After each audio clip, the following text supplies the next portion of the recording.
আসসালামু আলাইকুম ওয়া রাহমাতুল্লাহি ওয়া বারাকাতুহু। বানাচ্ছি বালাচান ভর্তা।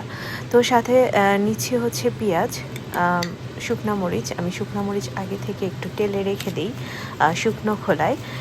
তেলে একদম কাঁচের যে বয়ামগুলো আছে বা জার আছে সেগুলোর ভেতরে রেখে দিলে অনেক দিন পর্যন্ত ভালো থাকে। তো বালাচাং নিয়েছি চিংড়ির, আর একটা হচ্ছে কাচকি।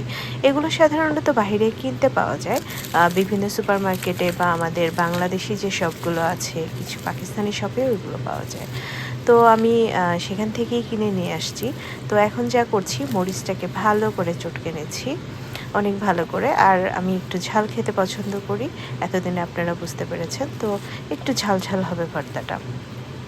বালাচাঙের ভিতরেও আপনার শুকনো মানে ভাজা একেবারে পেঁয়াজ মরিচ এগুলো সবই মোটামুটি থাকে, কিন্তু তারপরও আমার আর একটু বেশি ঝাল পছন্দ, এবং একটু কাঁচা পেঁয়াজ ধনেপাতা এটার স্বাদটাকে একটু বাড়িয়ে দেয়, সেই জন্য এইভাবে ভর্তা করার চেষ্টা।